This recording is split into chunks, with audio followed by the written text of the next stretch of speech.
Hello, it's Paul Tobey from Training Business Pros. It's nice to meet you. Thanks for being here. If we've not met before, or you're not that familiar with me, I'd like to take some time in this video to tell you a little bit about myself. I hope that's okay. When I was 8 years old, I woke up in the balcony of our church, Colburn Street United Church in Brantford, Ontario. My father was the United Church minister. Yes, I'm a preacher's kid. Anyway, his sermons used to make me tired and put me to sleep sometimes. So I fell asleep in the balcony one day and I woke up after church was over to this really lovely sounding yet really loud organ. And I listened to it for a few minutes, was totally impressed. I ran down the balcony stairs and then the main stairs through the bottom of the church, up the choir loft stairs, down the choir loft, and eventually made my way to Markwell J. Perry's side. That was the church organist. And I said to Mark, I said, "Can you teach me how to do that?" And he goes, "No, I'm sorry." And I'm like, "Well, why not?" And he goes, "Because your legs are too short. Your feet can't reach the pedals. How about we start you on piano first?" And I'm like, "Yeah, that sounds like a good idea. Can we talk to my dad?" We did. We talked to Reverend Art and he said, "Yeah, it's okay." So the next week I found myself in Mark's house at his piano playing Mary Had a Little Lamb. Eventually I said to him, "Listen, Mark, if I'm going to continue to do this and I'm going to put a lot of energy into it, because, most of my friends are outside playing baseball. If I'm going to do it, is there a reason? Can I get a really good reason to continue with this?" And he says, "Yeah, it's always been considered a good thing for piano players to eventually one day play at Carnegie Hall." And I'm like, "Oh, that sounds good. How do I get to Carnegie Hall?" And he goes, "Practice, practice, practice." So I did for the next 35 years.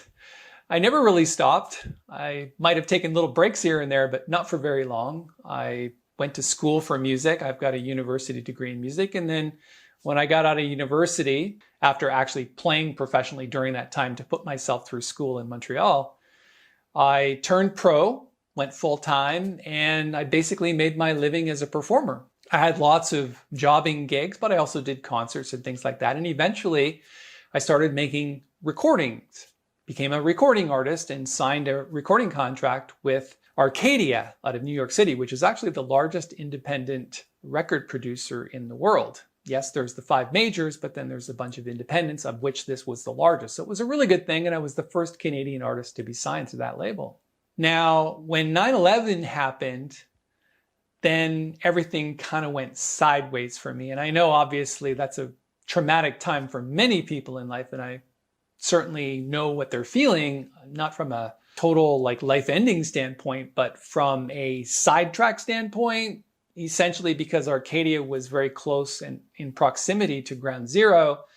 The communication broke down and eventually I just sort of lost my recording contract. And now I'm essentially 39 years old and I don't really want to start over. I can't really get a major recording contract and I don't really want to just go back to jobbing. I want to play concerts. I want to make albums. I want to be a touring recording artist.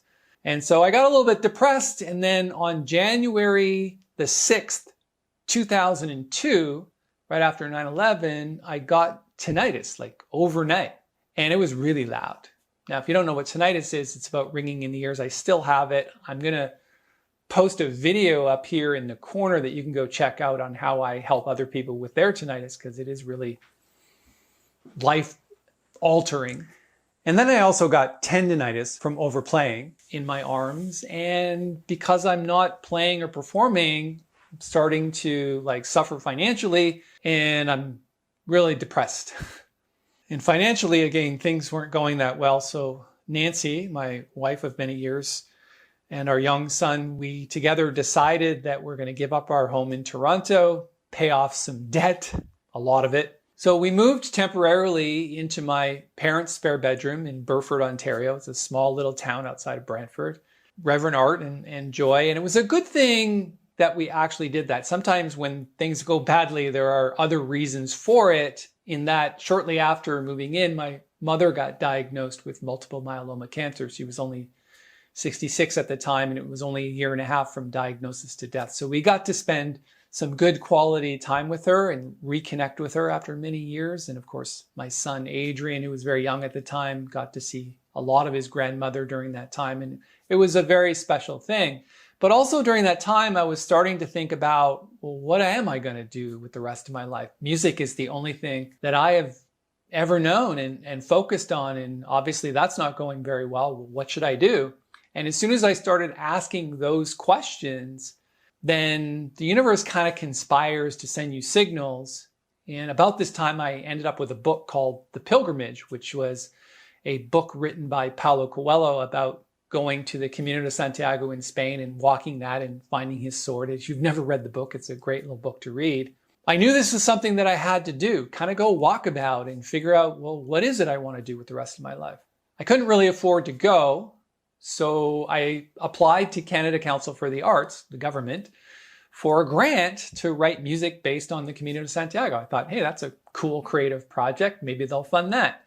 I sent in the application. They turned it down. I changed the dates on it, sent it back again, and they gave me some money. So I basically hopped on a plane, went to the Camino de Santiago, and 2 months later reached Santiago and then Finistère, which is French for end of the earth. I realized that if you pick a destination, no matter how long it takes, and it took a lot longer than I thought it was going to take because I broke my ankle on that journey and I had a bunch of blisters and stuff. And anyway, I eventually got there and I realized that if you pick a destination and you're deeply committed to it, no matter how long it takes, you'll eventually reach that destination. So when I hopped a plane and got back to Canada, I thought, okay, I don't really know what my next destination is.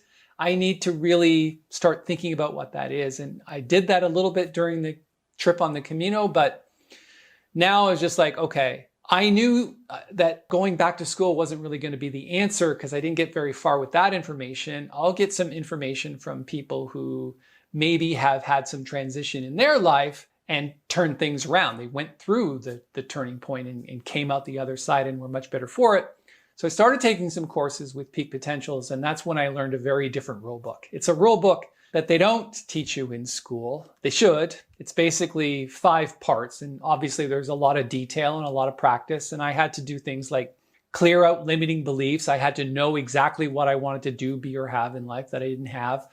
I needed some direction on taking action, and obviously that's important. And then I needed to learn a few universal laws like the law of attraction and the law of detachment and things like that. And then around 2004, 2005, I started a business called Success Tracks for Artists. Not a great idea because artists don't really want to invest in themselves, not with money anyway. And I changed the name to Training Business Pros because I started seeing business people show up.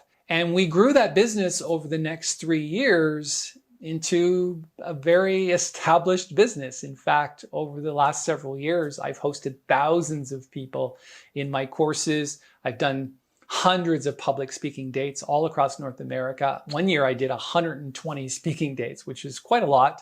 And it turned into quite the success. And then eventually I started a digital marketing company. And one thing you should know is that in those early days, I also started selling sheet music online and learning digital marketing skills, which was kind of new because, Google was just born in 1997, so it wasn't that much later.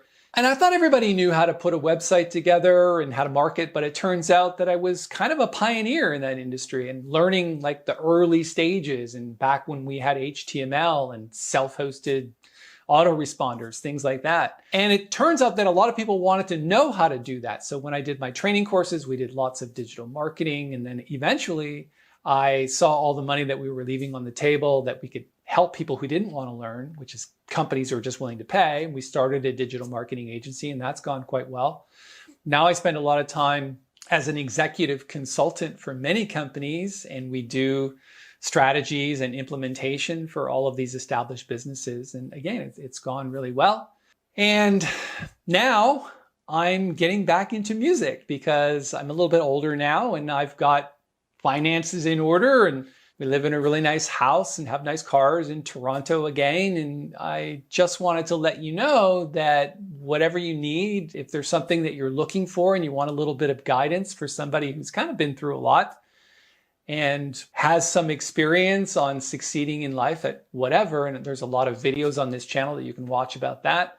And also we've started up again, a music channel called JazzMentl, and I'm starting to now help other musicians kind of avoid the mistakes that I made, because I made a lot of them. Yeah, obviously some things went well. I did eventually get to play at Carnegie Hall. I've learned about how to deal with performance anxiety and how to make money in the industry and, a lot of that stuff. So I just wanted to take this video and tell you a little bit about myself. That's kind of like the short version of my life. If you have any questions about any part of that specifically, and you want to know maybe how I can help you achieve some of the things that you want to achieve, just let me know in the comments below. And I want to thank you for sticking around until now, because it's been fun for me to share a little bit about this and my family. Thanks for your time.